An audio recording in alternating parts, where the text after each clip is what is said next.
This conference will now be recorded.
Class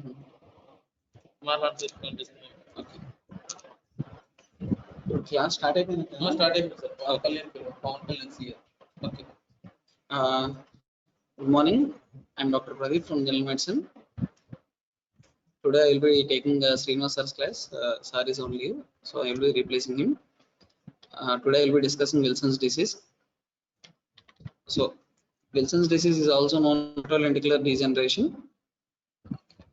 Hepatolenticular in hepatolenticular degeneration means the hepato means the liver and the lenticular means lens in the brain.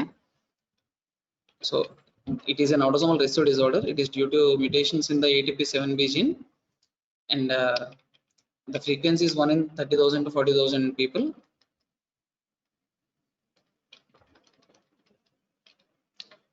The siblings of a diagnosed patient have 1 in 4 risk of Wilson's disease. So when treating a patient with Wilson's disease, we should do genetic testing to the whole family.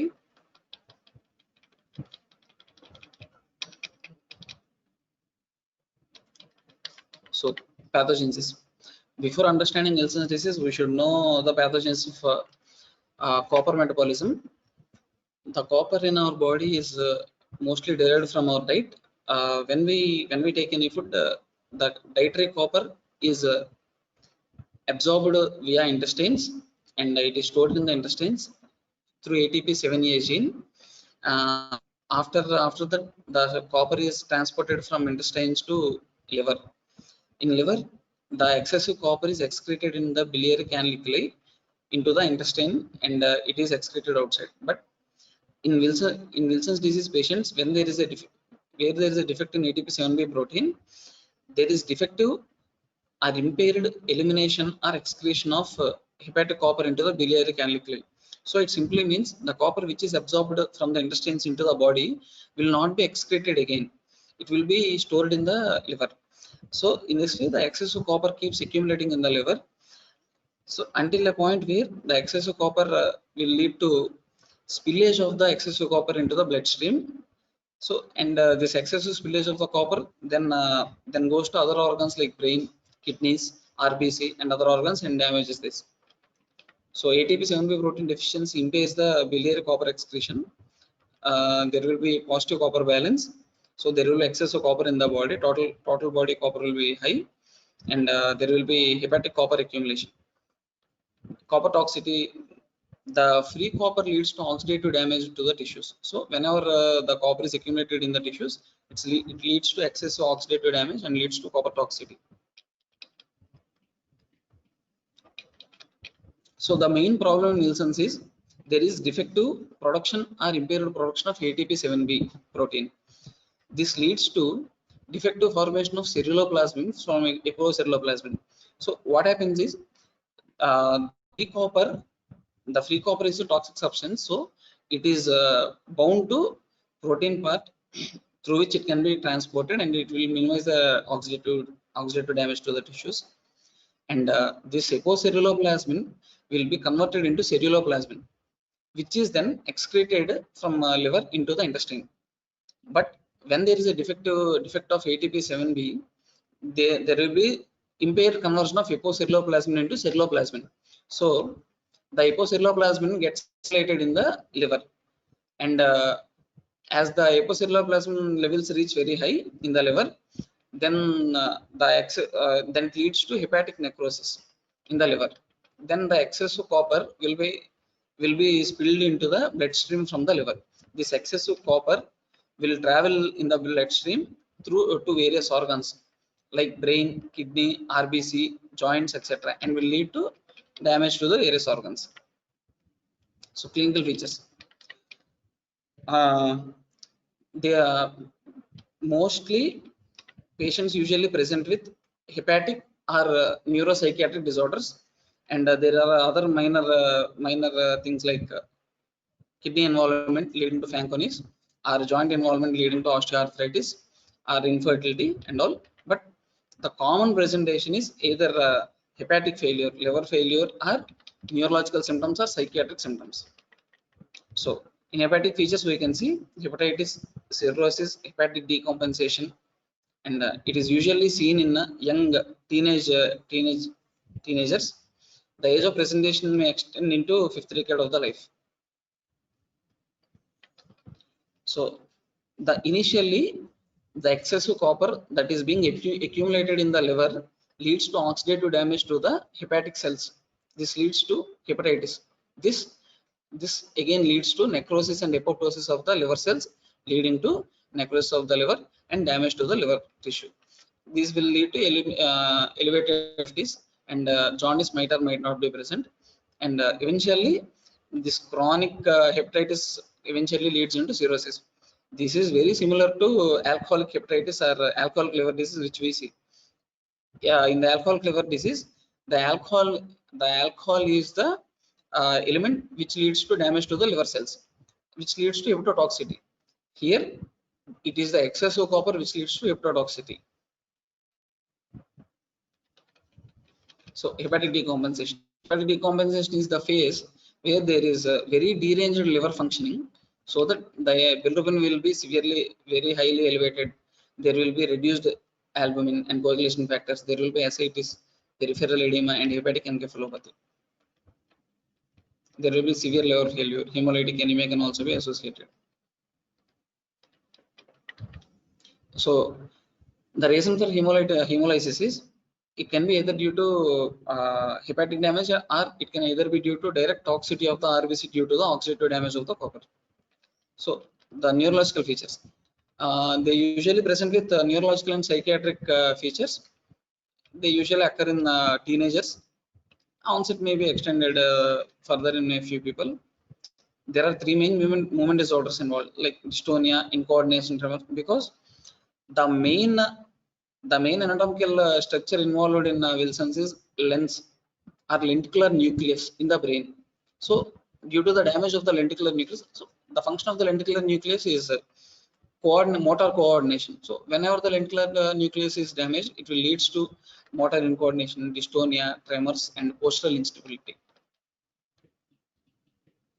It can also involve other parts of the brain like cerebellum, brainstem, nuclei, cortex, and it can lead to autonomic disturbances, memory loss, migraine type headaches, seizures, etc.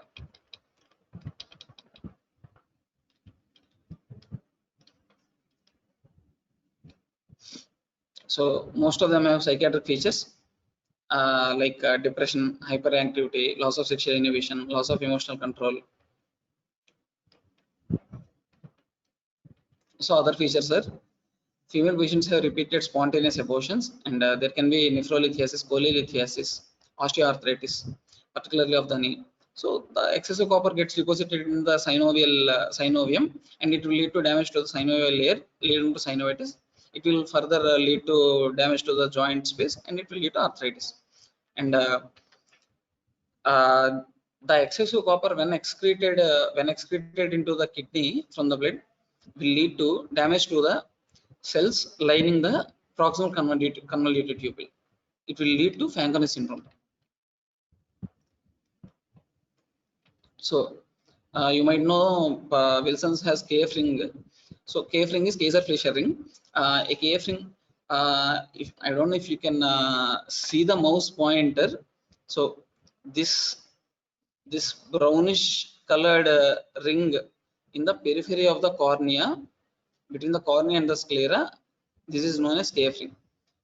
It can be visualized with naked eye, or if you want confirmation, we can examine under slit lamp examination, and we can examine for the KF ring. KF ring is nothing but deposition of the copper in the Descemet's membrane of the cornea. So there are various layers in the cornea, and in the Descemet's membrane, the copper is deposited here, leading to KF ring. It can also lead to sunflower cataract by deposition of the copper in the lens. And next, for diagnosing Wilson's disease, there are a few investigations we can do for diagnosing Wilson's disease. The first and foremost thing is, according to pathology, there will be positive copper balance. Positive copper balance, there will be an increased copper in the body tissues, or total body copper, but there might be lower levels of copper in the blood, because the copper should be transported from apoceruloplasmin to ceruloplasmin, and the ceruloplasmin is the one that excretes the copper. There will be a decrease, there will be a failure of conversion of apoceruloplasmin to ceruloplasmin because of the defect of ATP7B protein. So there will be decreased ceruloplasmin levels. And one more thing, so that is for serum ceruloplasmin levels to be low, but it is not a definitive investigation. There can be false positive elevation of serum ceruloplasmin, because serum ceruloplasmin is an acute phase reactant. So any acute infection or acute inflammation can lead to increased serum ceruloplasmin levels. We should be careful about that. And KF ring can be used for diagnosis. It is probably a better diagnostic tool than serum ceruloplasmin levels. But KF ring is present only in a few people. Like not everybody will have a KF ring. Not every patient with Wilson's will have KF ring. And urinary copper excretion. Usually in normal people, there will be very less urinary copper excretion because there is very less copper in the blood in the normal people. But in Wilson's, as there is excessive copper accumulation in the liver, and this excessive copper spills into the blood, and this excessive copper is then excreted through the kidneys. So there will be excessive urinary copper excretion. But these are all just routine diagnostic investigations. The gold standard is always liver biopsy, but there is no need for everyone to get a liver biopsy. If the diagnosis is straightforward, there is no need for us to get a liver biopsy. We can manage with this, with the clinical scenario and routine investigations. But the gold standard is liver biopsy. They take tissue of the liver by doing liver biopsy, and they measure the amount of copper present in the liver tissue. So more than 200 micrograms of copper if present per unit tissue, then it will be it will show that there is excess of copper deposition in the liver. So as you can see here, these are the investigations that can be done for Wilson's disease: serum ceruloplasmin, KF ring, urinary copper excretion, hepatic copper deposition, and haplotype analysis. Haplotype analysis is usually done for siblings only. And so serum ceruloplasmin levels is decreased, KF ring might be present, urinary copper excretion is increased, hepatic copper deposition is increased. Hepatic copper deposition or liver copper deposition is measured by taking a liver biopsy, and we measure the amount of copper present in the liver tissue. Treatment. So the main drug which is used for treating Wilson's disease is zinc. So zinc, how zinc acts is, zinc decreases the absorption of the copper from the intestine. Zinc decreases absorption of copper from our intestine, and it will lead to decreased copper stores in the body. So other than zinc, we can use triantine or tetrathiomolybdate. So these are the three we can use. Penicillamine can be used, but penicillamine is only a second line drug, and it is not usually used due to its side effects and less potency. So zinc is the most commonly used drug for treating Wilson's disease. Zinc is taken few minutes or hours, like 1 to 2 hours before food. Like zinc interferes with the absorption of zinc is interfered with the food. So zinc is taken 1 hour before food. And for patients with mild hepatic disease or mild liver disease or cirrhosis without decompensation, zinc subsides. These are the first line drugs: zinc, triantine, tetrathiomolybdate. These are all the first line drugs, and these are the second line drugs. So whenever a patient has hepatitis or cirrhosis without decompensation, that is initial hepatic involvement, we will use zinc as the first line of drug. When if it doesn't subside with zinc, we can add triantine. And when for hepatic decompensation, if the patient had already entered the phase of hepatic decompensation, then we will use both triantine and zinc in a combination. If it is severe decompensation, we have to go for hepatic transplantation or liver transplantation. But for neurological or psychiatric disorders, like neuropsychiatric disorders, we should not use triantine. We should only use zinc and tetrathiomolybdate, because triantine and penicillamine increases the neurological psychiatric defect. So in patients with neurological psychiatric defect, we will only use tetrathiomolybdate and zinc. We should not use triantine and penicillamine. And for others like pediatric kids or pregnant female, we will only use zinc. We can use zinc as in pre-symptomatic patients also. So for all the patients, we will use zinc. For patients with severe hepatic decompensation, we can add triantine. Mild to moderate hepatic decompensation, we will add triantine with zinc. For severe hepatic decompensation, we should do liver transplant or hepatic transplantation. For patients, especially with neurological and psychiatric disorders, we should not use triantine because triantine increases neuropsychiatric deficiency. So instead of triantine, we will use tetrathiomolybdate. So zinc has proven efficacy in Wilson's disease. It is non-toxic, produces a negative copper balance by blocking intestinal absorption of copper, induces hepatic metallothionein synthesis. All pre-symptomatic patients should be treated prophylactically. Zinc should not be ingested simultaneously with triantine because zinc and triantine should not be taken simultaneously because triantine chelates the zinc and forms ineffective complexes. Administration of two drugs should be separated by 1 hour.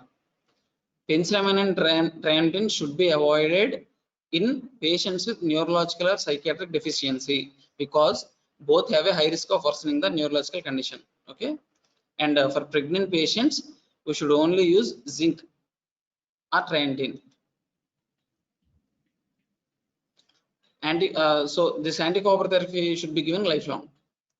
Liver function usually recovers after a year, although some residual liver damage is usually present. Neurological and psychiatric symptoms usually improve after 6 to 24 months of treatment monitoring.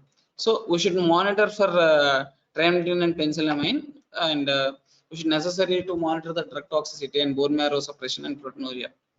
We should get complete blood counts and routine blood tests and urine analysis regularly. Effects of triantine and penicillamine can be monitored by 24-hour free serum copper levels.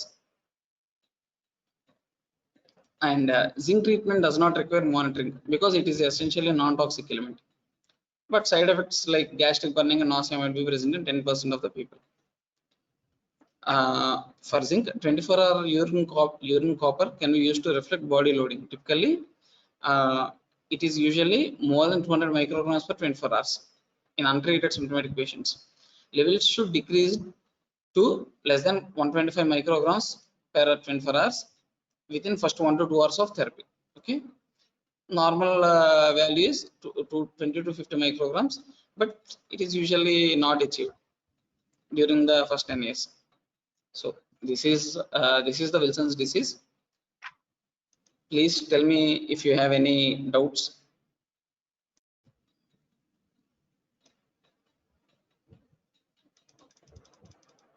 Latinus first ఏంటి మీరు తీసుకుంటారా? Okay,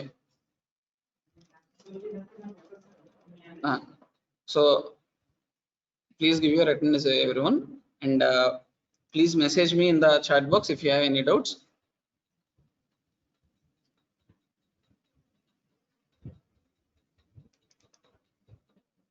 I think your exams are approaching. Maybe you should start preparing for theory exams because there is very less time for you.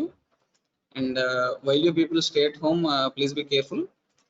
మీరు బయటికి వెళ్ళి అంటించుకొని రండి కానీ కరోనాని మీ ఇంట్లో వాళ్ళకి అంటించొద్దు, జాగ్రత్తగా ఉండండి. ఎగ్జామ్స్ దగ్గర వస్తున్నాయి కదా, కొంచెం చదువుకోండి. All the best. సో మీరు అటెండెన్స్ తీసుకుంటారా? ఓకే.